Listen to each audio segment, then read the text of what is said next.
और आज का जो लाइव सेशन है उसका टॉपिक आपको मालूम ही है कि टॉपिक क्या है। आज के लाइव सेशन का जो टॉपिक है वो है कि एक कंपनी छोड़ के अगर कोई डायरेक्ट सेलिंग की कंपनी अगर आप कर रहे हैं तो उस डायरेक्ट सेलिंग की कंपनी को छोड़ के किसी दूसरी डायरेक्ट सेलिंग कंपनी में अगर आप या हम जाते हैं या कोई भी जाता है तो क्या ये सही है या गलत है, इस बारे में आज हम लोग बात करने जा रहे हैं। क्योंकि इसके पीछे भी बहुत सारे लोगों का असमंजस बना हुआ है कि एक कंपनी में अगर हम काम करते हैं और उसके बाद जब दूसरी कंपनी में हम जाते हैं तो बहुत सारा विरोध हमारा होता है, तो बहुत सारे लोग इस कारण से भी दूसरी कंपनी को ज्वाइन नहीं करते हैं। तो ये बहुत सीरियस इशू भी है, सीरियस टॉपिक भी है। तो कुछ बहुत बड़े लीडर्स हैं इस इंडस्ट्री के, जिनके नाम तो शायद मैं नहीं लूँगा, लेकिन इनडायरेक्ट वे में उनकी स्टोरी ज़रूर सुनाऊँगा। और ख़ासकर हिंदुस्तान की जो नंबर 1 कंपनी है उसमें भी बहुत सारे ऐसे लीडर्स हैं जिन्होंने बहुत मेहनत की और बहुत मेहनत करने के बाद आज बहुत अच्छे मुकाम के ऊपर वो हैं। लेकिन सबसे पहले हमें ये समझना है कि जब हम डायरेक्ट सेलिंग की किसी भी कंपनी के अंदर जाते हैं दोस्त, तो हमारे को एक नाम दिया जाता है यहाँ पे ना, और वो नाम होता है इंडिपेंडेंट डिस्ट्रीब्यूटर। तो जो लोग भी ये बोलते हैं कि एक कंपनी से छोड़ के दूसरी कंपनी में जाना गलत है, इस तरीके का जिनकी सोच है, तो उनको मैं बता दूं कि आप और हम लोग किसी भी कंपनी के अंदर इंडिपेंडेंट डिस्ट्रीब्यूटर है। इंडिपेंडेंट डिस्ट्रीब्यूटर का मतलब होता है स्वतंत्र अधिकार है आपके पास उस कंपनी को ज्वाइन करने का या उसके अलावा किसी दूसरी कंपनी में जाने का, ये अधिकार आपके पास पूरा सुरक्षित है। जब हम किसी भी कंपनी का ज्वाइनिंग फॉर्म भरते हैं तो उसमें बहुत सारी कंडीशंस होती हैं। आप में से कोई भी व्यक्ति किसी भी कंपनी में ज्वाइन हुआ है तो सिर्फ मैं बोलूं तो अगर 1 या 2% एक उंगली उठाओगे तो 4 उंगली आपकी तरफ है। उस इंसान ने किस वजह से कंपनी छोड़ी है, जब तक वो जानते नहीं हैं आप, किसी के कहने से उसकी बात को मानना या ऐसे ही किसी के बारे में गलत बातें बोलना ये ठीक नहीं है। और इतिहास गवाह है, आप किसी के बारे में अगर गलत बोलेंगे और झूठ बोलेंगे तो वो झूठ घूम फिर के आपकी तरफ वापस आता है, उसकी सज़ा ईश्वर देता है। मैं बार बार बोल रहा हूँ, अगर हम गलत होंगे, मैंने गलत किया होगा, मैं गलत इंसान हूँ, मेरे को सज़ा देने वाला ऊपर वाला बैठा हुआ, आप और हम किसी को सज़ा देने वाले नहीं हैं भैया। बड़े बड़े आपने देखे होंगे सन्यासी, बड़े बड़े ऐसे लोग जो बहुत बड़े मुकाम पे थे, गलतियाँ की उन्होंने, एक झटके में ऊपर वाले का डंडा चला और वो सब लोग ज़मीन पे आ गए। तो आप और हम किसी के बारे में फैसला करने वाले लोग नहीं होते दोस्त। तो अनुराग अग्रवाल जी को मैं सैल्यूट करता हूं जो एमवे में थे और आज तक वो एमवे के अंदर ही हैं। सुरेंद्र वस्त जी जो आरसीएम के लीडर हैं, शायद उनके बारे में मैं जानता हूं, शायद अगर उन्होंने एक कंपनी ना बदली हो तो वो भी शुरू से लेकर आज तक उसी कंपनी में हैं। वो कंपनी बंद हो गई दोस्तों, देखो आप, उस टाइम सुरेंद्र वस्त जी बहुत बड़े लेवल पर थे। आरसीएम के अलावा कोई कंपनी को जानता नहीं था। 3 कंपनियाँ होती थी हिंदुस्तान में, आरसीएम, एमवे और मोदी केयर, ये 3 कंपनी होती थी, बाकी छुटपुट चलती थी। और जिसको आज की डेट में हम नंबर 1 मान रहे हैं उसको तो कोई जानता भी नहीं था। मैं बार बार बोल रहा हूँ, आरसीएम के बंद होने के बाद नंबर 1 को जानना शुरू किया, क्योंकि बहुत बड़ी लीडरशिप के अंदर आ गई थी, जिनको बोलना आता था, जिनको स्टेज पे काम करना आता था। तो सुरेंद्र वस्त जी की कंपनी बंद हो गई। 12-13 लाख का उस वक्त चेक था उनका, वो चेक आना बंद हो गया। वो चेक आना बंद होने के बाद कंपनी के मालिक जेल में चले गए। 8 महीने तक कंपनी बंद रही, मालिक जेल के अंदर रहे। उसके बावजूद भी उस इंसान ने कंपनी नहीं छोड़ी। उसको बोलता हूँ मैं लीडर, और आज भी वो उसी कंपनी के अंदर है। तो ऐसे इंसान हमें बोलें, हमें गाइड करें तो हम उनकी बात को मानेंगे, क्योंकि वो बिल्कुल सीरियस डिस्ट्रीब्यूटर हैं। लेकिन उसी में से बहुत सारे लोग छोड़े और कोई किसी कंपनी, कोई किसी कंपनी में, कोई किसी कंपनी में गए, लेकिन उनके डिसीजन सही हुए। सुरेंद्र वस्त जी आज वहीं पे हैं, पता नहीं कितने का चेक है मुझे नहीं मालूम, लेकिन उसी कंपनी से जब कंपनी बंद हुई बहुत सारे लोगों ने छोड़ा। एक हिंदुस्तान की नंबर 1 कंपनी है, उसमें एक एसोसिएशन है, ग्रो रिच एसोसिएशन, आरसीएम के लीडर थे। आरसीएम की कंपनी छोड़ के आज 10-10, 15-15 लाख रुपए के चेक ले रहे हैं, जो वहाँ पे उन लीडर को नहीं आ रहे। उन्होंने प्रूव करके दिखा दिया, वो आज वहाँ पे ले रहे हैं। इसका मतलब उन्होंने वो कंपनी छोड़ी, दूसरी कंपनी में आए, उनके डिसीजन को हम सही मानेंगे, गलत नहीं मानेंगे। उन्होंने साबित करके दिखाया कि हमने पैसा कमाया है। तो कंपनी कब बदलनी चाहिए? जब आपको 2-3 साल हो गए हैं, 4 साल हो गए हैं, आपको पैसा नहीं आ रहा या आपकी टीम को पैसा नहीं आ रहा, ऐसे समय में कंपनी बदलना बेहतर है। अगर कोई कुछ भी बोलता है, समझ लो उस इंसान को नॉलेज नहीं है, वो इंसान सिर्फ आपको कन्फ्यूज़ करने की कोशिश कर रहा है। मैं सिंपल सी आपसे बात करता हूं, अभी लॉकडाउन के बाद मुझे जो दिख रहा है, भगवान ना करे ऐसा किसी के साथ, बहुत सारे लोगों की जॉब जाने वाली हैं। तो जिनकी जॉब जाएगी, क्या आप जॉब चेंज करेंगे? नहीं करेंगे, कहीं ना कहीं तो करेंगे। और अभी मैं डायरेक्ट सेलिंग को हटा देता हूं, हम 5-7 मिनट बात करते हैं, 2 मिनट बात करता हूं मैं। आप जितने भी लोग आज लाइव देख रहे हैं, आप मुझे एक बात बताइए, आप जो भी काम कर रहे हैं, पहले दिन जिस जॉब पर लगे थे, क्या आज तक उसी जॉब पर हैं आप? किसी ने जॉब छोड़ के बिजनेस कर लिया होगा, किसी ने बिजनेस छोड़ के जॉब कर लिया होगा, किसी ने जॉब और बिजनेस छोड़ के कोई और प्रोफेशन अपना लिया। अब हमारे डॉक्टर कुमार गौरव जहाँ हैं, उन्होंने डॉक्टरी करते थे, वो आज वो डायरेक्ट सेलिंग कर रहे हैं। तो इसका मतलब डॉक्टरी छोड़ कर उन्होंने बहुत बड़ा गलत काम कर दिया? नहीं, जितने भी डायरेक्ट सेलर हैं जो आज फुल टाइम काम कर रहे हैं, कोई LIC एजेंट था, कोई नौकरी कर रहा था, कोई अपनी दुकान चला रहा था, कोई कुछ कर रहा था, वो काम भी तो हमने कई बार बदले हैं। और जब नहीं चलता, आपकी नौकरी नहीं चलती, तो बहुत सारे लोग बिजनेस करने लग जाते हैं। किसी का बिजनेस नहीं चलता, वो बिजनेस छोड़ के नौकरी करने लग जाता है। एक इंसान अपने जीवन में कई बार अपने काम चेंज कर लेता है, उसको गलत नहीं बोला जाता, क्योंकि अपनी तरक्की के लिए आप कुछ काम कर रहे हैं तो गलत नहीं है। हाँ, अगर आप फ्रॉड करने के लिए काम कर रहे हैं, अगर आप लोगों को चीट करने के लिए काम कर रहे हैं तो गलत है। ठीक है, तो थोड़े से कुछ सवाल हैं, 2 सवाल आते हैं, बहुत ज़्यादा लोग बोलते हैं, और ये वो लोग हैं जो बहुत ही महाज्ञानी, महाअनुभवी इंसान हैं, जिनको उस कंपनी से चवन्नी नहीं आई होती, और जिनको थोड़ा बताया हुआ था, उन लोगों के सवाल हैं। 2 सवाल हैं बहुत इंपॉर्टेंट, मैं आपको बताने जाऊँगा। पहला, ये आदमी इस कंपनी को छोड़ के चला गया, तो एक शब्द लिखते हैं, जिस थाली में खाया उस थाली में इस आदमी ने छेद किया। भाई कौन सी थाली, कौन सा छेद? डायरेक्ट सेलिंग कंपनी के अंदर हम इंडिपेंडेंट डिस्ट्रीब्यूटर हैं, आप और हम किसी के गुलाम नहीं हैं। हमने काम किया तो कंपनी पैसा देती है, हमने काम किया तो कंपनी पैसा देती है, हम काम नहीं करेंगे तो कंपनी चवन्नी नहीं देगी। कल मैं एक डायमंड है, मेरे फेसबुक फ्रेंड हैं और बहुत कम बोलते हैं, अच्छा बोलते हैं। कल उन्होंने एक वीडियो बनाया, तो मेरे को शुरुआत में लगा शायद मेरे लिए बनाया होगा, हो सकता है मेरे लिए बनाया हो। तो वो अपने वीडियो के अंदर बोल रहे थे कि भाई बहुत सारे लोग आते हैं फेसबुक पे, बहुत, लेकिन जो शब्द उन्होंने यूज़ किए वो शब्द मैं यूज़ नहीं करता हूँ। आते हैं गाली गलौज करते हैं, दूसरे आदमी को गाली गलौज करेंगे, उस कंपनी को गाली गलौज करेंगे। तो मैंने तो आज तक कभी ना तो कमेंट के माध्यम से, ना फेसबुक के माध्यम से गाली गलौज की। मैं उनका वर्किंग स्टाइल देखता था, वो एक कंपनी में डायमंड लेवल पे थे, बहुत सीरियस आदमी, बहुत सीरियस लड़का हो। इसलिए कामयाब नहीं हो पाया, या मैं इसलिए कामयाब नहीं हो पा रहा हूँ क्योंकि मेरे अपलाइन ने मुझे बोला कि बेटा इस कंपनी में इस इंडस्ट्री में काम करना है, नो डाउट प्रोफेशनल बनना पड़ेगा।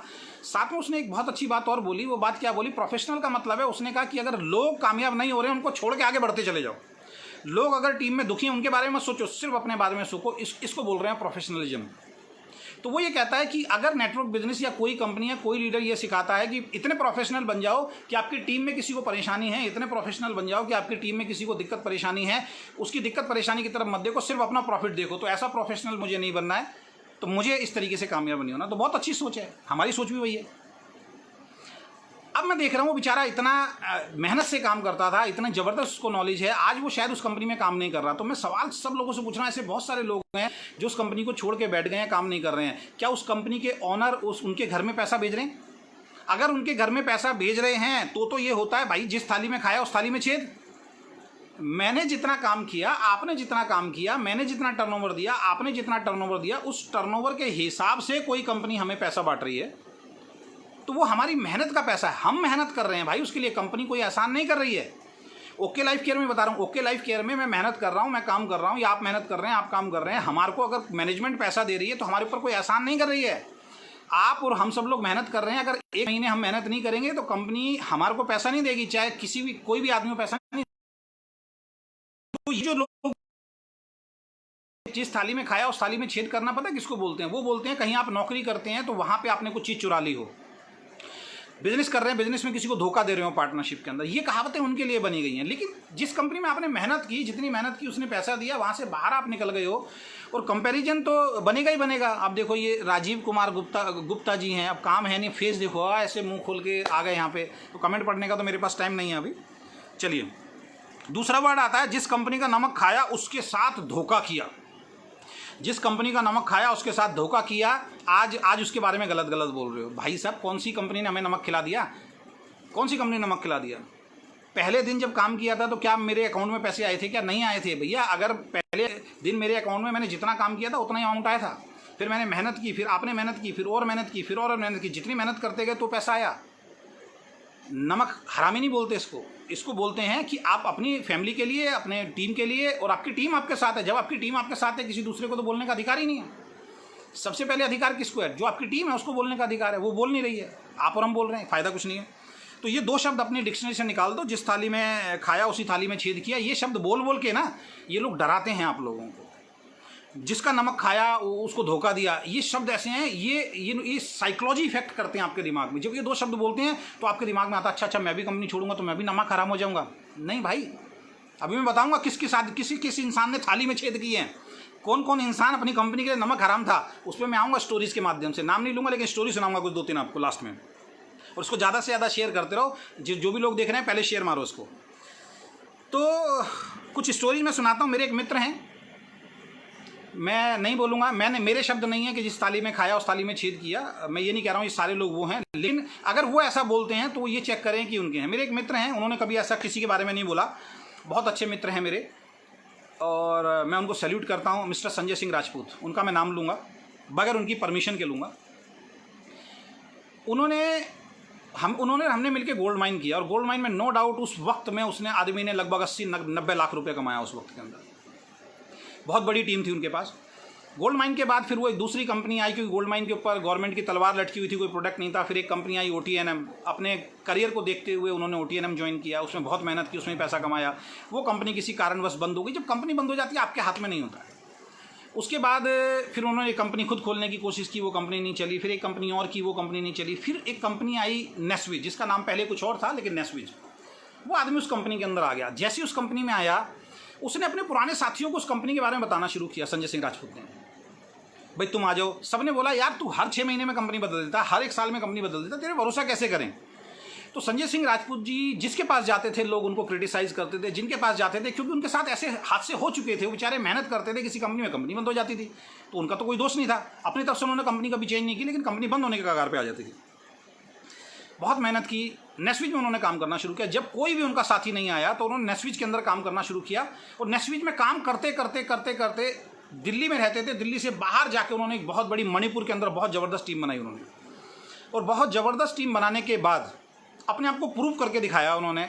लाखों रुपए महीने की इनकम पे पहुंचे। जब लाखों रुपए महीने की इनकम पे पहुंच गए, जो उनके साथी उनको क्रिटिसाइज करते थे कि यार तू तो जम्मर जी कंपनी बदल, उन्होंने देखा ये बंदा तो कामयाब हो गया। फिर वो सारे साथी उनके पास आ गए, चाहे वो दीपक भामरी हो, चाहे वो मनोज शर्मा हो, चाहे वो जो एक बहुत बड़े मोटिवेशनल स्पीकर हैं जो हिंदुस्तान की नंबर 1 कंपनी में गए हैं, सोनू शर्मा। सोनू शर्मा जब उनके साथ काम करना शुरू किया था, जब सोनू शर्मा की मूछें भी नहीं थी, बोलना नहीं आता था, सोनू शर्मा को सोनू शर्मा बनाने वाले, सोनू शर्मा के जो गुरु हैं वो संजय सिंह राजपूत हैं, जिन्होंने उनको सब कुछ सिखाया है। सोनू शर्मा की वर्डिंग है, पुरानी वीडियो के अंदर जाके देख लेना। ऐसे लोग जिनकी डाउन में सोनू शर्मा हो, ऐसे लोग जिनकी डाउन के अंदर दीपक भामरी हो, ऐसे लोग जिनकी डाउन में मनोज शर्मा जैसे लोग हों, जो तीनों के तीनों मर्सिडीज और जैगवार कार अचीवर हों, और आज की डेट में नेस्विज के टॉप अर्नर, सबसे पहले एम्बेसडर बनने वाले वो व्यक्ति बने। अब मुझे एक बात बताइए, वो व्यक्ति 5-6 कंपनी में काम की, क्योंकि उसको डायरेक्ट सेलिंग की पावर पता लग चुकी थी। अगर वो छोड़ देता इस इंडस्ट्री को तो क्या मिलता। एक सही कंपनी मिली सर, एक सही प्लेटफॉर्म मिला, उन्होंने वहाँ काम किया, और आज उन्होंने अपने आप को साबित करके दिखा दिया। आज उनकी 2nd जनरेशन, उनका बेटा जो है वो अपने फादर के बिजनेस को आगे संभाल रहा है अपने पिताजी के साथ साथ। तो इसको कहते हैं लीडर। अब मैं आपसे पूछना चाहता हूँ, क्या उन्होंने कंपनी चेंज की तो क्या उनका डिसीजन गलत था? नेस्विज के बाद उसने कोई कंपनी चेंज नहीं की। जब एक कंपनी में सक्सेस मिल रही है और साथ में लोगों को सक्सेस मिल रही है, उनके नीचे बहुत सारे लोग वाले आ गए हैं, तो इसको बोलते हैं सक्सेस। अब इंसान इस स्टेज पे अगर कोई इंसान आके अगर कंपनी छोड़ता है, वो गलत है। दूसरी कहानी एक सुनाता हूं मैं आपको। एक कहानी मैं सुन रहा था अभी 1 हफ्ते पहले, वैसे पहले भी एक बार सुनी है, कई बार सुनी है वो कहानी मैंने। एक लड़का था, अपनी मम्मी के साथ एक कंपनी करता था। उससे पहले भी एक कंपनी की थी, उस कंपनी में कामयाब नहीं हो पाए। फिर एक हिंदुस्तानी कंपनी की, उस कंपनी के अंदर काम करना स्टार्ट किया। माँ बेटे दोनों काम करते थे, बहुत मेहनत करते थे। 1-1.25 लाख रुपए तक की इनकम पे पहुँचे, कई देश की विदेश यात्रा भी की। वो इनकम घटते घटते घटते घटते घटते घटते उनकी 50,000 रुपये पे आ गई। 50,000 रुपये पे इनकम आ गई। 50,000 रुपये पे जब इनकम आई, अब देखिए, और ये बात बता रहा हूँ मैं आपको 2008 की। 2008 में मैं आप लोगों से एक सवाल करता हूँ, 2008 में 50,000 रुपीज़ कोई छोटा मोटा अमाउंट नहीं होता दोस्त। आज की डेट में 50,000, 1 लाख पे अगर कोई कंपनी छोड़ता है ना, तो उसको मजबूर बोला जा सकता है। लेकिन 2008 में कोई इंसान किसी कंपनी से 50,000 रुपीज़ महीना कमा रहा था, और वो कह रहा है कि मेरा घर नहीं चल रहा था और मैंने परेशान होकर कंपनी को छोड़ दिया। 2008 में 50,000 रुपीज़, सोच के देखिए आप, रेगुलर चेक आ रहा था 50,000 रुपीज़ का। लेकिन क्या है कि अपने खर्चे बढ़ा लिए होंगे किसी भी तरीके से। तो आप खर्चे बढ़ा लेंगे, अपनी इनकम से ज़्यादा कर लेंगे तो परेशानी होगी। तो ऐसा कुछ किया होगा उन्होंने, वो उनकी अपनी पर्सनल चॉइस है। परेशान हो गए, एक कंपनी के अंदर गए। उस कंपनी के मालिक को उन्होंने बोला कि सर ऐसा है कि मैं बहुत अच्छा ट्रेनर हूँ, मैं बहुत अच्छी ट्रेनिंग दे सकता हूँ, सर आपसे एक रिक्वेस्ट है कि आप मेरे को अपनी कंपनी के अंदर ट्रेनर रख लो। अब कंपनी के मालिक ने बोला यार तुम्हारे अंदर इतनी अच्छी काबिलियत है, तुम उस कंपनी से आ रहे हो, तो एक काम करो, उस कंपनी को छोड़ दो, उस कंपनी को मत करो। देखो जहाँ से 50,000 रुपये महीना आ रहा है, उस कंपनी को छुड़वाया। उस कंपनी को छोड़ो, आप मेरी कंपनी में आओ, 6 महीने काम करो, अगर 6 महीने में आप उससे ज़्यादा इनकम पे नहीं पहुँचे तो फिर मैं आपको तनख्वाह दूंगा। क्योंकि शेर को जो है ना, जंगल के शेर को हम पिंजरे में बंद करके नहीं रख सकते। स्टोरी आपने भी सुनी होगी। इसमें मैं कोई नेगेटिव पॉइंट नहीं बता रहा हूँ, पॉजिटिव पॉइंट ढूंढने की कोशिश करना, नेगेटिव पॉइंट नहीं बता रहा हूँ, कहीं क्रिटिसाइज करने लग जाओ। तो एक कंपनी की उसमें कामयाब नहीं हुई, दूसरी कंपनी में 1.25 लाख तक का चेक पहुंचा, 50,000 तक आ गया, ओवर एक्सपेंसिस ज़्यादा थे, दिक्कत हुई, उस कंपनी को छोड़ा। वो कहते हैं कि मैं जब अपने घर गया बात करके उस कंपनी के ऑनर से, मेरी माताजी ने पूछा क्या हुआ, जॉब मिली 50,000 रुपये की? तो उन्होंने कहा नहीं जॉब नहीं मिली, मैं उस कंपनी को छोड़ रहा हूँ, मैं दोबारा से अब इस कंपनी को जीरो से शुरू कर रहा हूँ। तो उन्होंने बताया मेरी माताजी ने 10 दिन 1 हफ्ता मुझसे बात नहीं की। सोच के देखो, उस लड़के से उसकी माताजी ने 10 दिन बात नहीं की, लेकिन उस लड़के को क्लियर था, उस लड़के ने काम करना शुरू कर दिया, मेहनत की।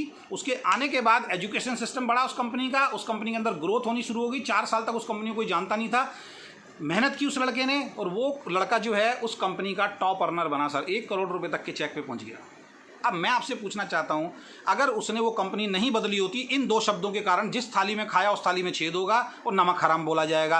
अगर उसने डिसीजन नहीं लिया होता तो 1 करोड़ तक पहुंचता? क्या सारी दुनिया उसको जानती? नहीं जानती। उसने अपने बेटरमेंट के लिए किया, अपनी टीम के बेटरमेंट के लिए किया, अपनी फैमिली के लिए बेटरमेंट के लिए किया।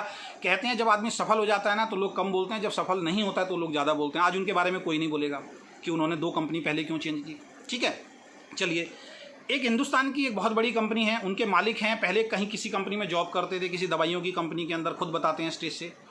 अच्छी खासी सैलरी में, कह रहे पैकेज भी अच्छा खासा मिलता था, गाड़ीज वगैरह सब कुछ मिलती थी, कार वार सब कुछ मिली हुई थी।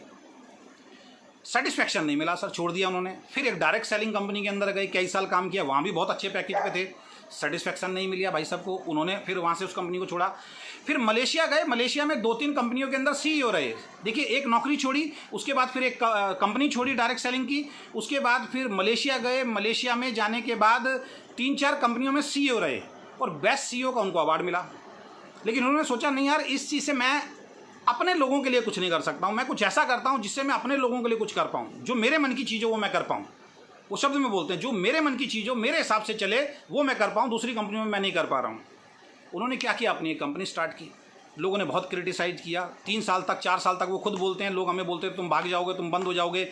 मैं मानता हूँ 2008 तक, 2010 तक उस कंपनी को कोई जानता भी नहीं था। आज वो हिंदुस्तान की नंबर 1 कंपनी है। अब मैं आपसे पूछता हूँ, अगर वो इंसान वो नौकरी नहीं छोड़ता, वो इंसान उसके बाद दूसरी डायरेक्ट सेलिंग कंपनी में जाके एक्सपीरियंस नहीं लेता, उसके बाद 3 डायरेक्ट सेलिंग कंपनियों का CEO नहीं बनता, उसके बाद अगर अपनी कंपनी नहीं खोलता, तो आज क्या टॉप पे होता? नहीं होता। वो वहीं नौकरी में धक्के खा रहा होता, उसको कोई नहीं जानता। आज उनको लोग भगवान बोलते हैं, उसी कंपनी के लोग। नो डाउट उन्होंने बहुत बड़ा काम किया, एक बहुत बड़ी कंपनी को क्रिएट किया।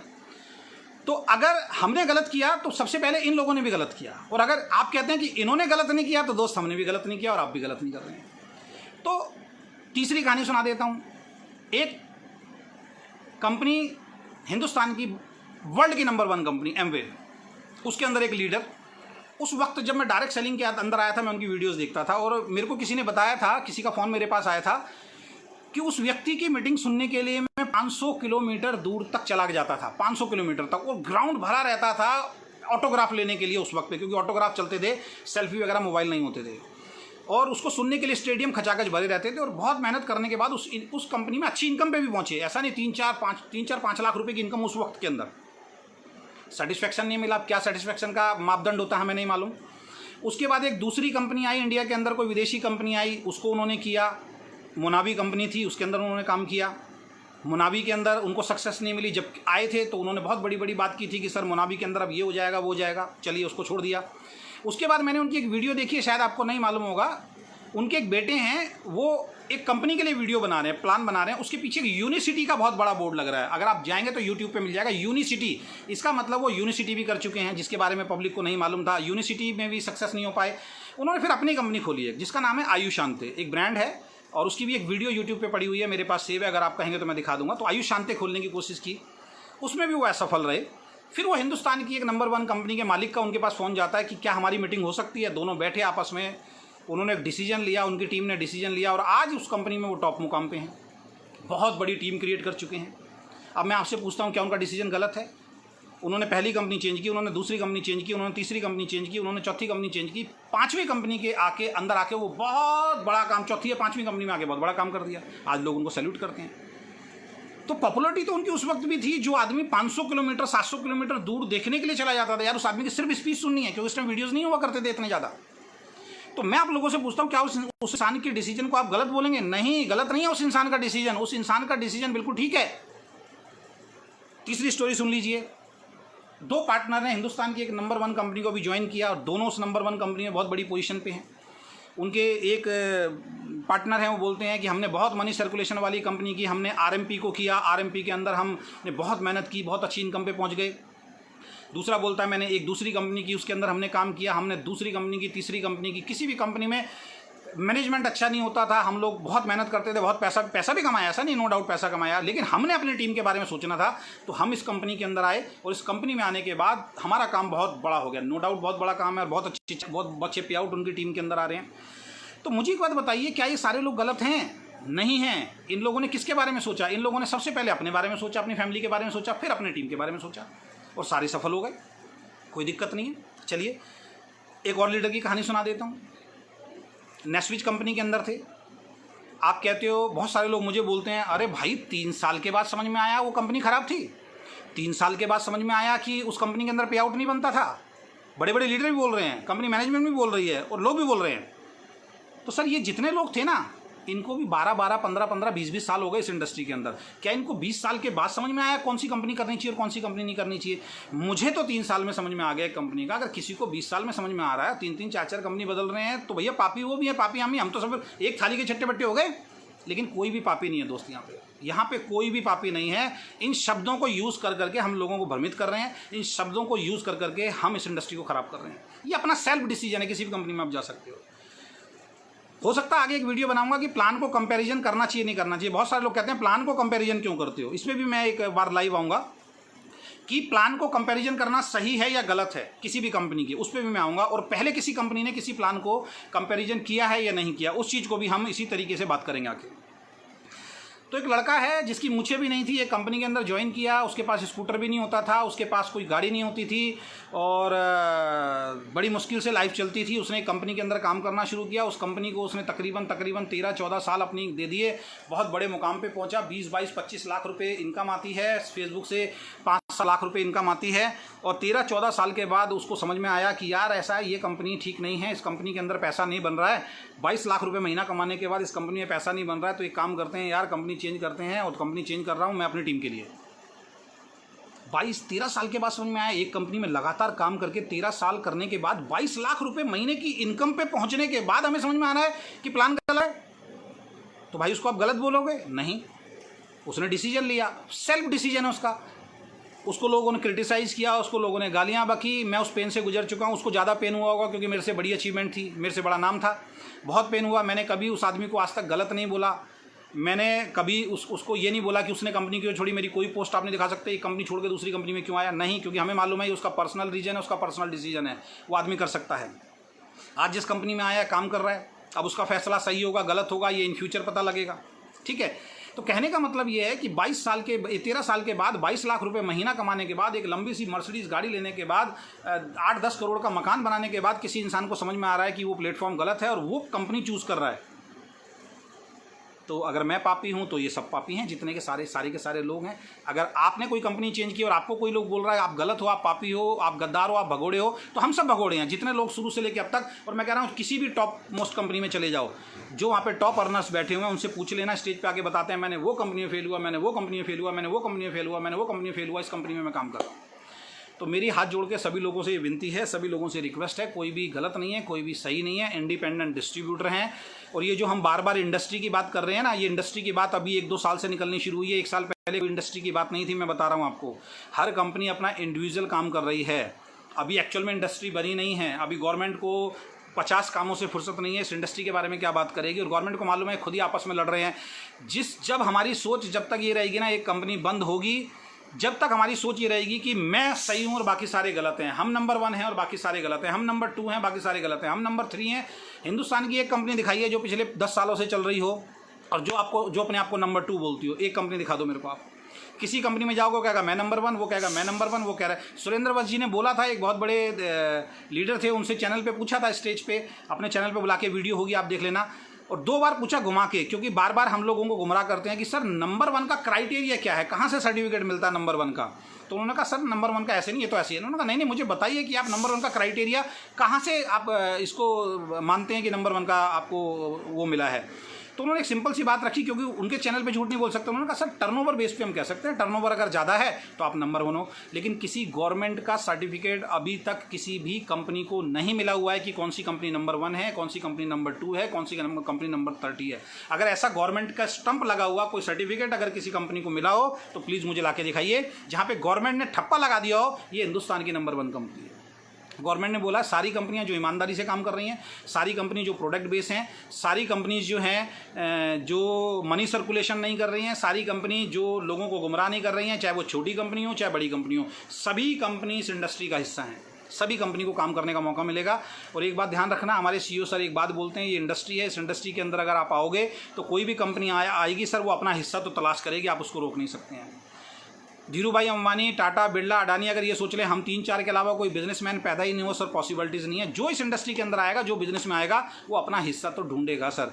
अब ढूंढने के अपने हर आदमी के अलग अलग तरीके हैं। जिनको आप कंपैरिजन कह रहे हो उसको हम कंपैरिजन नहीं मानते हैं सर। आप एक मोबाइल भी लेने जाते हो तो उसके बारे में आप कंपेयर करते हो, उस मोबाइल के बारे में कंपेयर करते हो। एक शर्ट लेने जाते हो 10 शर्ट देख के लेके आते हो, कंपेयर करते हो। आप एक मकान लेते हो 100 मकान देखने के बाद कंपेयर करने के बाद पूछने के बाद करते हो। तो जब तक, पहली चीज़ मुझे एक बात बता दी, जब तक हम कंपेयर नहीं करेंगे सही और गलत का पता कैसे चलेगा? बगैर कंपैरिजन के सही और गलत का पता कैसे चलेगा? अगर मैंने कंपेयर नहीं किया होता पिछली कंपनी के प्लान से और मुझे कंपेयर करके नहीं समझाया गया होता तो मुझे समझ में नहीं आता कि मेरी वहाँ पे इनकम क्यों नहीं आ रही थी। तो मेरी सभी महानुभाव, सभी सीनियर डिस्ट्रीब्यूटर जो भी इस इंडस्ट्री के हैं, उनके लिए जो छोटे मोटे हैं, छोटे मोटे इन द सेंस मैं ये नहीं कह रहा हूँ कम इनकम वाले, छोटे मोटे वो जिनको कोई मतलब नहीं है, जिनकी फेसबुक पे उल्टी सीधी पोस्ट पड़ी रहती हैं, जिनका उस कंपनी से कोई लेना देना नहीं है, उस कंपनी में उन्होंने कोई काम भी नहीं किया होगा, सिर्फ उनको मतलब है सिर्फ कमेंट करना, पोस्ट करना, उन लोगों से कोई मतलब नहीं है। लेकिन जितने भी सीनियर डिस्ट्रीब्यूटर चाहे वो किसी भी कंपनी के हैं, मैं उनको एक सलाह देना चाहूँगा। मैंने आज तक कभी भी किसी आदमी ने किसी भी कंपनी को छोड़ा, मैंने उसको गद्दार, उसको भगोड़ा कभी नहीं बोला। मैंने ये नहीं बोला जिस थाली में खाया उस थाली में छेद किया। हमने बोला, मेरा हमेशा से ही एक नियम है, मेरे जितने पुराने साथी हैं सबसे आप पूछ लेना, मेरा हमेशा से एक नियम है। अब क्यों कंपनियां छोड़ी मैं उस पर नहीं जाऊँगा, क्योंकि कंपनियों की बदनामी होगी। बिल्कुल वैलिड रीज़न है मेरे, जो आपको उस वक्त आने पर पता लगेगा, अपने आप ही पता लगेगा, कुदरत बता देगी। मेरे साथ कोई छोड़ के जाता है तो मैं एक बात बोलता हूँ, सिंपल सी एक बात बोलता हूँ अपने डिस्ट्रीब्यूटर को, और मेरी हकीकत बता रहा हूँ। मेरे को कभी भी कोई छोड़ के गया है, मैंने आज तक पलट के किसी को फ़ोन नहीं किया। इवन मैं ओके लाइफ केयर में आया हूँ तो बहुत सारे लोगों को गलतफहमी है, ओके लाइफ केयर में आया हूँ, आज मैं फिर सोशल मीडिया के माध्यम से बोल रहा हूँ, मुझे एक डिस्ट्रीब्यूटर आप ऐसा ला के दिखा दीजिए, सिंगल डिस्ट्रीब्यूटर किसी भी कंपनी का, शायद हिंदुस्तान की नंबर 1 कंपनी को ये मेरे ऊपर शक है, एक कंपनी का एक डिस्ट्रीब्यूटर ला के दिखा दीजिए जिसके पास अजय शर्मा का व्हाट्सअप गया हो या जिसके पास अजय शर्मा का कॉल गया हो कि भाई साहब आप मेरे साथ आइए, मेरे साथ ज्वाइन कीजिए। आप लोग गलतफहमी में हैं, मैंने कभी किसी को ये बात नहीं बोली है कि आप मेरे साथ आइए, मेरे साथ ज्वाइन कीजिए। मैंने कभी किसी इंसान को ये बात नहीं बोली है। लोग अपने आप आ रहे हैं तो अपने आप कोई आएगा तो सर आप उनको रोक नहीं सकते। एक इंसान मेरे सामने ला के खड़ा कीजिए जो ये बोले हाँ अजय शर्मा ने मुझे कॉल किया था, यार उस कंपनी को छोड़ के मेरी कंपनी में आ जाओ। मैंने किसी को नहीं किया, अगर है तो मेरे सामने ला के खड़ा कीजिए। तो मैं सभी महानुभाव को एक ही बात बोलूँगा, जितने भी सीनियर साथी हैं, कि ये जो उल्टी सीधी बातें हम करते हैं तो सबसे पहले हम इस गाने को दोबारा याद कर लें, यार हमारी बात सुनो, ऐसा एक इंसान सुनो जिसने पाप ना किया हो, जो पापी ना हो, और इस पापन को आज सज़ा देंगे मिलकर हम सारे, लेकिन जो पापी ना हो पहला पत्थर वो मारे। तो ये इस मीटिंग का मैं एंड करने के हिसाब से बोलूँगा। तो इस इंडस्ट्री को, अगर वाकई इंडस्ट्री की बात करते हो तो इंडस्ट्री को अच्छा बनाने की कोशिश करो। मैं अपने डिस्ट्रीब्यूटर से एक ही बात बोलता हूँ, जो भी डिस्ट्रीब्यूटर छोड़ के जाता है, सिंगल बात बोलता हूँ मैं इसको, ये आदमी छोड़ के गया है, 2 रीज़न हैं इसके, ये आदमी हमें छोड़ के गया है। यही चीज़ को आज से आप अपनाइए और अपनी टीम में बोलना शुरू कीजिए, उसका बहुत अच्छा इफेक्ट पड़ेगा। कि ये आदमी अगर मुझे छोड़ के गया, 2 रीज़न है। पहला रीज़न, मेरे अंदर कोई कमी होगी, सिंपल सी बात है, मेरे अंदर कोई कमी होगी। दूसरा रीज़न, इसके अंदर कोई कमी होगी। इस 2 रीज़न के अलावा कोई तीसरा रीज़न नहीं हो सकता सर। पहला रीज़न मेरे अंदर कोई कमी है, दूसरा रीज़न सामने वाले के अंदर कोई कमी है। अगर मेरे अंदर कमी है तो ये एक दिन वापस आएगा और काम करेगा, और अगर इसके अंदर कमी है, अगर इसके अंदर कमी है तो ये वापस आएगा, और मेरे अंदर कमी है और ये सही निकला तो मेरे को अपनी गलती का एहसास हो जाएगा। अगर मैं गलत हूँ, मेरे अंदर कमी है और इसने प्रूव करके दिखा दिया और मैं नाकामयाब रहा तो मैं अपनी गलती स्वीकार कर लूँगा, मुझे कहने की ज़रूरत नहीं है किसी को। लेकिन अगर ये गलत हुआ और मैं सही हुआ तो ये अपने आप वापस आ जाएगा। तो किसी को उल्टा सीधा हमें बोलने की ज़रूरत नहीं है, किसी को क्रिटिसाइज़ करने की ज़रूरत नहीं है। तो इंडस्ट्री को अच्छा बनाने के लिए वही बात करें जो इंडस्ट्री के बारे में सोच रहा हो, और सबसे पहले वो बोले जो अपने एंड ऑफ यूज़र के बारे में सोच रहा हो, कस्टमर के बारे में सोच रहा हो। ऐसा प्रोडक्ट देना जो मार्केट प्राइस पे हो, ऐसा प्लान देना जो हर आदमी इजीली कर सकता हो, उस तरीके के प्रोडक्ट देना जो मार्केट पे जिस रेट पे ले रहे हो उससे बढ़िया क्वालिटी उसके घर में जाना। इसको तो इंडस्ट्री को बनाना और इंडस्ट्री को बचाने का काम करते हैं। बाकी सब अपना अपना व्यापार है सर, अपना अपना व्यापार में सब लोग लगे हुए हैं, कोई भी सही नहीं है, कोई भी गलत नहीं है। जिस दिन गवर्नमेंट जगेगी, गवर्नमेंट देखेगी कौन सही है, कौन गलत है, कौन नंबर 1 है, कौन नंबर 100 है, ये गवर्नमेंट डिसाइड करेगी, आप और हम डिसाइड नहीं करेंगे। इन लड़ाई झगड़ों में ना पड़ें, अपनी कंपनी में अपनी टीम को बढ़ाने में फोकस करें। हमारे कंपनी के CEO एक बात बोलते हैं, वो मैं फिर आपके साथ लास्ट में शेयर करूंगा। दुनिया में ऐसी कोई कंपनी नहीं बनी, दुनिया में ऐसी कोई कंपनी नहीं बनी है जिससे लोग छोड़ के ना जाएं और जिस कंपनी में दूसरी कंपनी छोड़ के ना आए। अगर ऐसी कोई कंपनी दुनिया में है, एक कंपनी का मुझे नाम बताओ, मैं नेटवर्क बिजनेस छोड़ दूंगा। ऐसी दुनिया में कोई कंपनी नहीं बनी है जिसमें दूसरी कंपनी छोड़ के लोग ना आए, और ऐसी दुनिया में कोई कंपनी नहीं बनी है जिस कंपनी को छोड़ के लोग दूसरी कंपनी में जाएंगे। ये एक प्रोसेस है, ये प्रोसेस चलता रहेगा। इस प्रोसेस को ना पहले आप रोक पाए, ना अब रोक पाएंगे, ना आगे रोक पाएंगे, क्योंकि ये हमारे कंडीशंस में नहीं लिखा हुआ। जिस दिन ये कंडीशंस में आप लोग लिख देंगे उस दिन ये रुक जाएगा कि अगर आपने दूसरी कंपनी कोई की हुई है तो हमारी कंपनी में आपको एंट्री नहीं मिलेगी, वहाँ ये ब्लॉक हो जाएगा। और वो आपको भी मालूम है, ना आप कर सकते हैं ना हम कर सकते हैं, क्योंकि जब दूसरी कंपनी का कोई लीडर आता है ना तो अंदर से बड़ी खुशी होती है। उस वक्त हम उसका इतना रायता फैलाते हैं, उस कंपनी के लोगों को जीना मुश्किल कर दिया था नेस्विज वालों का, जब बेचारा कोई लीडर छोड़ के आया था कि देखो आपकी कंपनी का लीडर छोड़ के आ गया। तो वो हरकतें हम ना करें, तो इस इंडस्ट्री को हम बचाने का काम करेंगे। कोई लीडर आता है शांति से अपना, हमारे सर ने हमें एजुकेशन दी है कि कोई भी लीडर आए तो बहुत ज़्यादा उसका ढिंढोरा नहीं पीटना है, कंपनी का नाम आपको नहीं लेना है, किसी भी तरीके की ये चीज़ें नहीं करनी है। तो मैं